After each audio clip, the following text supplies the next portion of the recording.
قصة النهاردة حقيقية وحصلت في محافظة كفر الشيخ، في قرية من القرى اللي هناك. قصة أغرب من الخيال، هنتابعها النهاردة علشان نتعلم منها وناخد منها عبرة. قصة بتحكي عن نيرة اللي حبت أخو جوزها، وعلشان خاطر توصله عملت كل حاجة ممكن تتعمل. تابعوا معايا قصة النهاردة، وياريت قبل ما نبدأ القصة ما تنسوش تصلوا على النبي عليه أفضل الصلاة والسلام. ولو أول مرة تشوفني ما تنساش تعمل لايك دعما للفيديو واشتراك في القناة. بتبتدي الحكاية لما نيرة بتتجوز نادر. نيرة كانت بنت حلوة وعندها 25 سنة، وجوزها حصلت له مشكلة كبيرة بعد ما كانوا عايشين مع بعض نوعا ما كويسين. أهل جوزها عندهم عربية بتشيل سمك، وهي عايشة معاه، والمفروض إن هما مستورين الحال، بس هما بيحبوا يشتغلوا بدراعهم. نيرة ونادر حصلت لهم مشكلة، وبسببها نادر دخل السجن. دخول نادر السجن ده غير حاجات كتيرة مع صاحبتنا نيرة، واللي حصل لها بعد ما دخل السجن خلاها تتحول، ما تعرفش هي أصلا كانت بتحب أخو جوزها ولا لأ. بعد ما نادر دخل السجن بتهمة سلاح أو مخدرات، الله أعلم، نيرة لقت نفسها عايشة لوحدها، قاعدة في بيت ما بتعملش حاجة، عايشة حياتها كلها بايظة، معهاش راجل، معهاش سند، ومطلوب منها فلوس وحاجات علشان خاطر نادر في السجن. فأخو جوزها اللي هو ماهر عرض عليهم مساعدته، وكان دايما بيجيب لها حاجات، ويروح لها البيت ويزورها ويودها، ويعمل كل اللي هي محتاجاه، وبيقدم لها مساعدات من غير أي مقابل. بعد كده بدأ يروح لأخوه في السجن ويشوف طلباته، ولو هي عايزة حاجة تتواصل معاه على التليفون بتاعها. ما تعرفش في يوم من الأيام نيرة كانت تعبانة، وراح معاها مشوار خاص بيها، وبعدها نظراته ليها اتغيرت، وبدأ ما يبصلهاش إن هي مرات أخوه. شافها حلوة وصغيرة مهتمية بنفسها، وأخوه غايب عنها بقاله فترة وسايبها لوحدها، فعرض عليها إن هو يحل محل أخوه كمان في العلاقة الزوجية. ونيرة زي الهبلة وافقت، واضح إن هي كمان أعجبت بيه.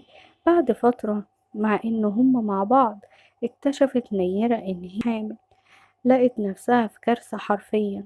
كلمت ماهر في التليفون: أيوة يا ماهر، الحقني، أنا لقيت نفسي حامل، هعمل إيه دلوقتي؟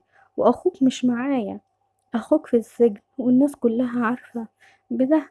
المصيبة بقى إن هي لما جربت حتى تنزل الحمل اللي هو نتيجة لسفاح، لأنه هو زنا محارم، ما قدرتش تنزل الجنين ده، وعملت كل حاجة، وهو ساعدها على قد ما يقدر، وراح مستشفيات، وقال لهم ان هي عندها ظروف ولازم تنزل الحمل ده لان هي جوزها لسه داخل السجن. لكن طبعا ما قالتش هو داخل السجن من امتى، وفكرت ان هي بكده هتقدر تخلي الدكتور او الدكتورة تعمل لها الاجهاض علشان يساعدوها. ولكن مفيش ولا دكتور ولا دكتورة وافقوا بده. كل الوصفات البلدي كمان نيرة جربتها، ولما ملقتش اي حل قررت الأستاذة إن هي تخلي الجنين لحد ما تولده، وبعد ما تولده تفكر إن هي تخلص منه إزاي. حاجة بصراحة أكتر من القذورة وأبشع من البشاعة، لأن الإنسان لما بيغلط المفروض بيفوق لنفسه عند أي حاجة تحصل له أو أزمة تقف قصاده، لكن دي مكملة وعادي جدا. المصيبة إن هي وماهر كملوا حياتهم مع بعض بعد الحمل ده عادي خالص، ولا كأن في حاجة حصلت. بعد فترة عادل جه خلاص ميعاد الولادة، راحت نيرة في المستشفى ووضعت حملها ده وادته لماهر، وما تعرفش لغاية دلوقتي ماهر عمل ايه في بنتها، قتلها ولا رماها قدام جامع. هو بيقول ان هو رماها قدام جامع، وكملوا حياتهم مع بعض ومبسوطين، وكل اللي هي عايزاه ماهر بيجيبه لها، مش مخليها عايزة حاجة. لكن هي طبعا في الفترة اللي كانت حامل فيها في ناس من الجيران شكوا، لأن دي واحدة بطنها مليانة وبتطلع وبتشتغل في السمك، فكان باين عليها طبعا إن هي حامل. ولكن الناس ما قدرتش تتكلم، والناس خلت الكلام ده في سرها، لحد ما جه اليوم اللي نيرة طبعا ما كانتش مستنياه، وهو خروج جوزها من السجن. لما خرج نادر من السجن سمع طراطيش كلام في المنطقة كتير، إن أخوه كان بيتردد على نيرة كتير وهو مش موجود، وبدأ يسألها: ايه اللي بينك وبين أخويا يا نيرة؟ وهي تقول له: مفيش يا نادر، ده كان بيجيب لي الحاجات اللي انت بتحتاجها، وكان شايف طلباتي ومراعيني، وانت ما كنتش موجود. يعني هو غلطان اللي هو كان بيراعينا وانت مش موجود؟ وراح برضو لأخوه ماهر وسأله نفس السؤال: كنت مالك ومال مراتي يا ماهر وانا مش موجود؟ قال له: والله انا ما كنتش بشوفها خالص، وكنت بشوف بس طلباتها. هو خير تعمل شر تلقى؟ كل الناس سمعته ان انا بدخل عندها بس ما يعرفوش ان انا بعمل ايه جوه، وانا كنت بروح علشان خاطر اشوف طلباتها واجيب لها الحاجات والحاجة اللي انت كنت بتحتاجها، وشيلتك طول فترة سجنك دي. ولا انت نسيت؟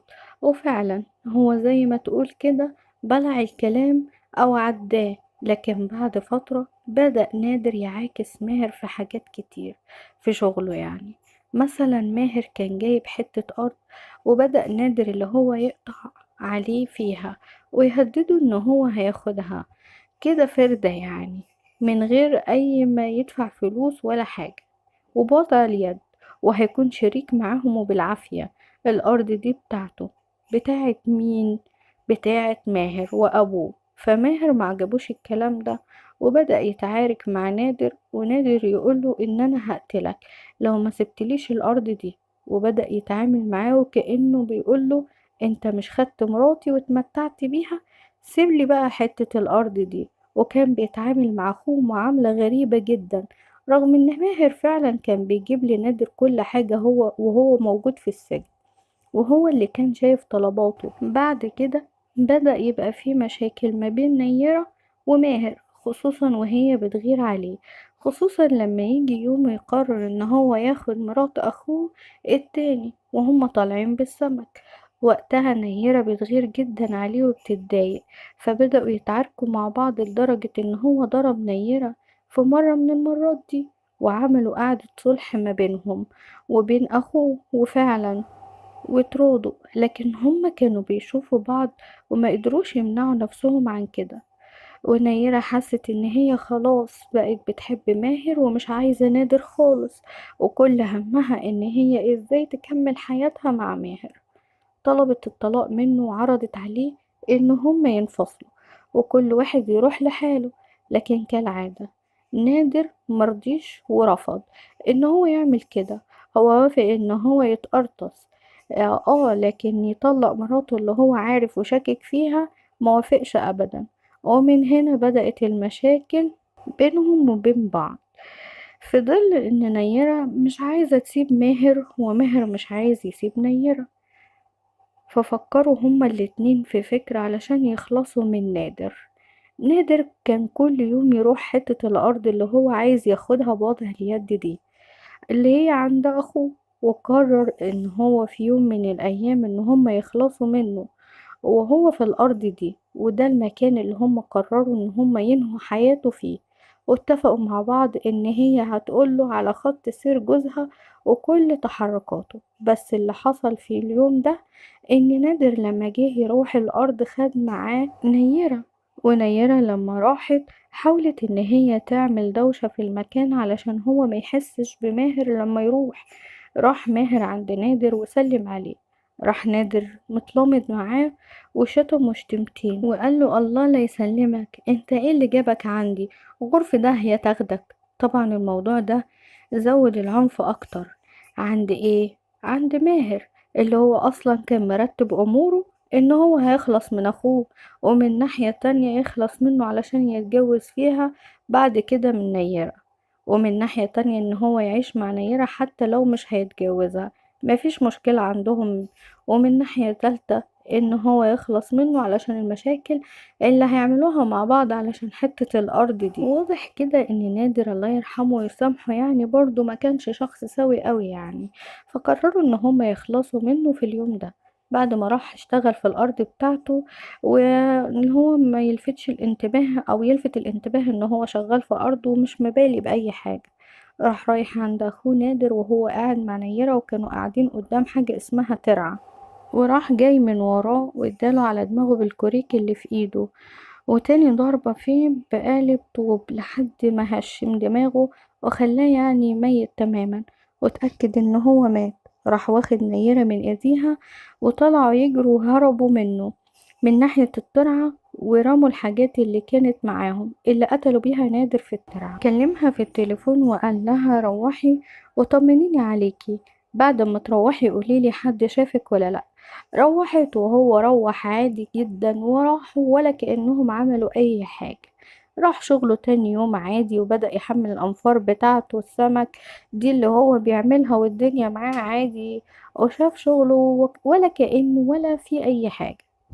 بعد كده جاله خبر ان اخوه اتضرب بالنار في ارضه، وراح زيه زي الناس ولقى المباحث مالية الدنيا هناك.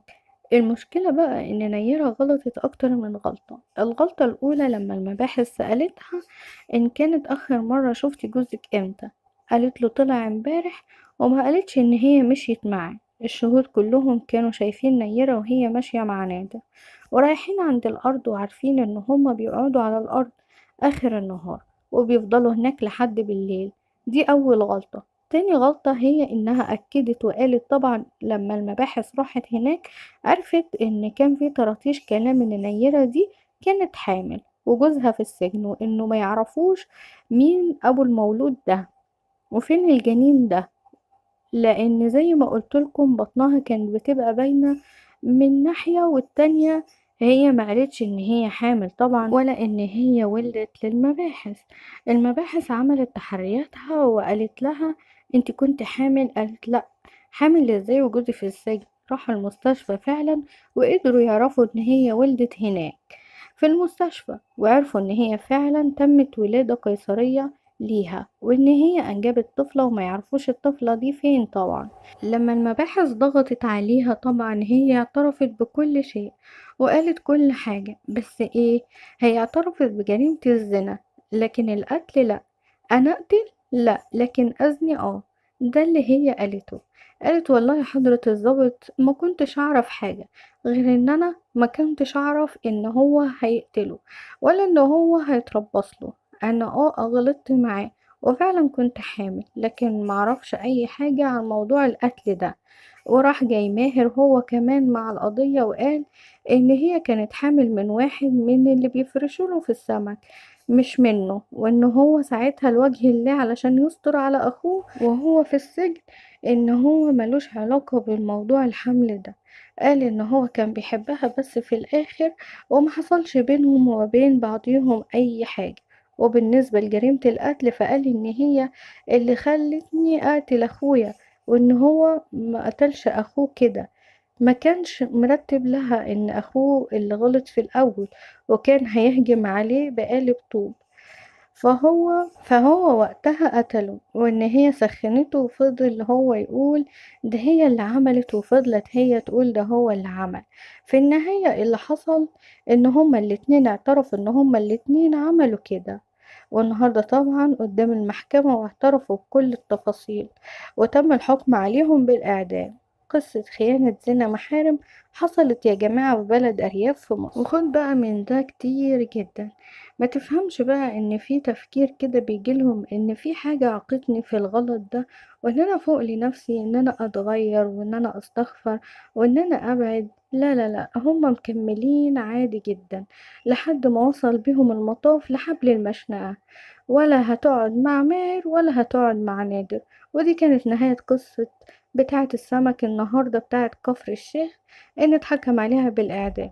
ولسه من كام يوم، ربنا يهديهم يا رب ويهدي الناس جميعا. كانت قصة بصراحة بشعة جدا ومقرفة جدا ومقززة جدا جدا، وانا اسفة جدا ان انا جبت لكم القصة دي، ولكن هناخد منها حكمة وعبرة.